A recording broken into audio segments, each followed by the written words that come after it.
Direktorat Lalu Lintas Polda Jawa Timur selalu berkomitmen dan berinovasi dalam hal implementasi penegakan hukum di bidang lalu lintas guna meningkatkan kesadaran hukum dan keselamatan masyarakat dalam mewujudkan Jawa Timur tertib lalu lintas di masa pandemi COVID-19.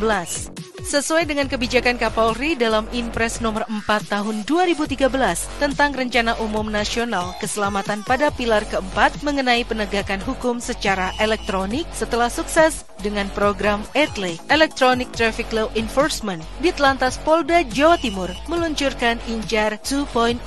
INCAR adalah pengembangan dari ETLE di mana INCAR memanfaatkan teknologi pemantauan berbasis Artificial Intelligence untuk memantau pelanggaran lalu lintas yang bisa digunakan secara mobile dan berkeliling mengawasi suatu daerah dengan jangkauan yang cukup luas. Mobil INCAR memiliki 4 buah kamera yang dipasang di depan dan di belakang yang terhubung langsung dengan petugas RTMC dan aplikasi TAR, Traffic Attitude Record Center, sudah memiliki GPS dan bisa merekam pelanggaran secara otomatis. Kamera pada INCAR bisa mendeteksi wajah, identifikasi pelanggaran, mendeteksi nopol, dan mendeteksi lokasi secara real time. Keunggulan INCAR adalah hanya membutuhkan 2 orang petugas saat penindakan. Lokasi penindakan bisa berpindah-pindah, mampu mengawasi seluruh ruas jalan secara dinamis. Pelanggaran akan ditindak secara otomatis dan tidak ada resiko KKN dan penyalahgunaan wewenang. Tujuan INCAR bukan ke arah penindakan, tapi lebih melindungi pengendara dari laka lantas karena laka lantas diawali dari pelanggaran lantas. Ya, kamu kok gak helman? Alah, nggak apa-apa. Orang cuma deket situ aja. Lagian juga nggak ada yang polisi yang jaga. Aman. Enggak lah kalau ditilang. Wah, yaudah kalau begitu ayo. Yuk. Cara kerja INCAR.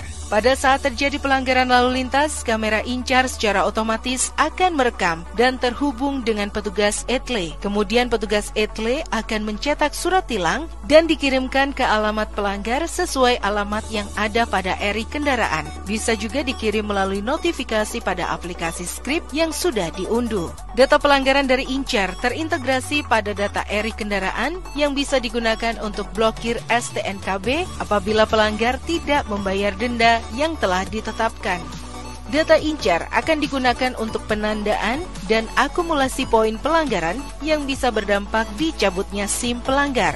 Selain itu, data INCAR juga akan berimbas pada saat pembuatan SKCK, maka akan terdapat catatan pelanggaran yang telah dilakukan. Data dari INCAR juga bisa digunakan sebagai dasar membuat laporan polisi pada SPKT. Pada saat terjadi pelanggaran lalu lintas, pelanggar akan dikirim surat atau notifikasi pada handphone, di mana terdapat barcode yang bisa di-scan untuk proses konfirmasi atas surat yang telah dikirimkan. Setelah itu, pelanggar bisa membayar denda melalui Briva atau mengikuti sidang. Selain itu, pelanggar bisa mendownload aplikasi Script Screening Riwayat Pengguna Jalan di Play Store atau App Store, di mana pada aplikasi Script seluruh info tentang pelanggaran, lokasi, dan bukti pelanggaran berupa foto dan video bisa dilihat. Pelanggar juga bisa melakukan konfirmasi. Nah, gini kan gampang. Gak lagi-lagi deh aku melanggar lalu lintas. Kapok! Dengan sistem teknologi yang digunakan berbasis Big Data System pada INCAR Polda Jawa Timur, diharapkan terbangun sistem integrasi yang mendukung upaya pemeliharaan Kamseltib Carlantas maupun pemeliharaan Kamtibmas secara umum. Dan diharapkan pada tahun 2022, Jawa Timur siap tertib berlalu lintas.